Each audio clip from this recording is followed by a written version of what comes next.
Hello welcome to this channel Chelsea yummy vlogs. నేను చూపిస్తున్న recipe ఏంటంటే బెల్లం పాల తాలికలండి. ఇది చాలా టేస్టీ అండ్ ఈజీగా ఉంటుంది, మీరు కూడా ట్రై చేయొచ్చు. దీనికి కావాల్సిన ఇంగ్రీడియంట్స్ ఏంటంటే పచ్చి కొబ్బరి, అలానే బియ్యం పిండి, అలానే జీడిపప్పు, అలానే కిస్మిస్, అలాగే సగ్గుబియ్యం అనమాట. సగ్గుబియ్యం కూడా మనం ఒక హాఫ్ అన్ అవర్ పాటు నానబెట్టుకోవాలి. అది నానబెట్టుకుంటేనే మనకి త్వరగా మనం ఈజీగా కుక్ చేయడానికి అయితే బాగుంటుంది. అలాగే మనకి స్వీట్నెస్ ఎంత కావాలో అంత బెల్లం అయితే మనం తీసుకోవచ్చు అనమాట. అదే క్వాంటిటీ అయితే కప్పు బియ్యానికి కప్పు బెల్లం తీసుకోవాలి. ఒక గిన్నెలో మనం బెల్లం వేసి ఆ తర్వాత వాటర్ వేసి అది బాగా మెల్ట్ అయ్యేంత వరకు కూడా మనం బాగా హీట్ చేసుకోవాలన్నమాట. యాలకులు వేస్తే ఫ్లేవర్ చాలా బాగుంటుంది.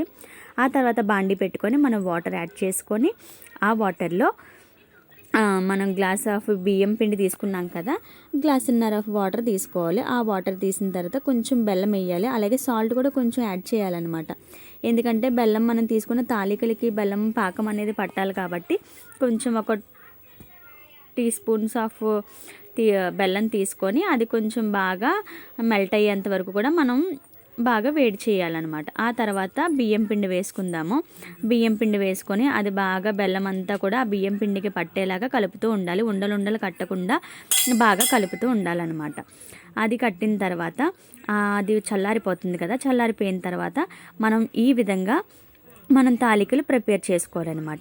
అలా అని మనం లావుగా చేస్తే మనకి ఉడకదు, ఉడకనట్టుగా ఉంటుంది. అలా అని సన్నంగా చేస్తే విరిగిపోతూ ఉంటుంది. కాబట్టి మనం మీడియం ఫ్లేమ్లో కరెక్ట్ సైజులో మనం చేసుకోవాలి. ఈ విధంగా చేసుకుంటే మనకి బాగా వస్తుంది అనమాట. ఓకే, ఈ విధంగా చేసాము. ఆ తర్వాత బాండీ పెట్టుకొని ఆ బాండీలో కొంచెం మనం పాలు తీసుకోవాలన్నమాట. పాలు ఉంటాయి కదా, పాలు తీసుకొని ఆ పాలు మనం వేసిన తర్వాత సగ్గుబియ్యం మనం ఆల్రెడీ నానబెట్టాం కదండి.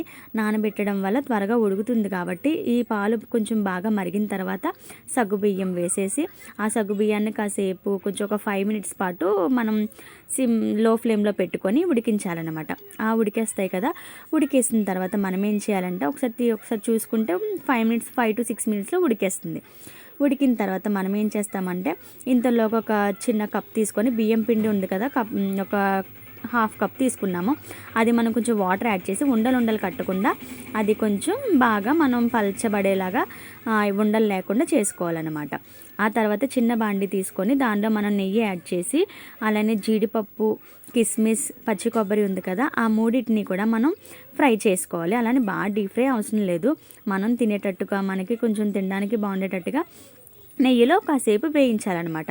వేయించిన తర్వాత 3 కూడా ఒక్కసారిగా మనం తీసేయచ్చు. జీడిపప్పు వేయించిన తర్వాత కిస్మిస్ కాసేపు వేయించిన తర్వాత పచ్చి కొబ్బరి వేయాలి. ఈ 3 తీసేసి మనం పక్కన పెట్టుకుందాము.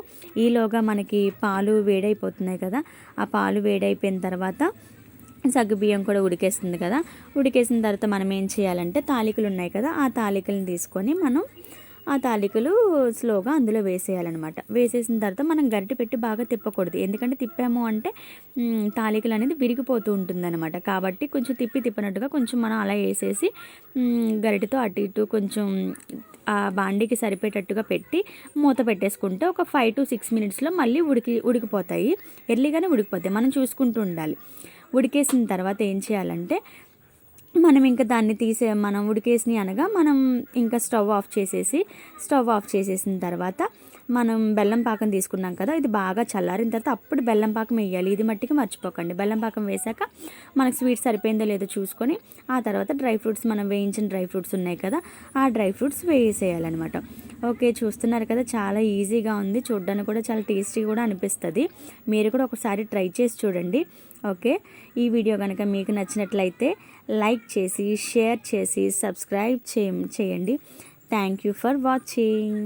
ఓకే, చూసేయండి, చూసి మీరు కూడా ఒకసారి ట్రై చేసి చెప్పండి. Okay, thank you.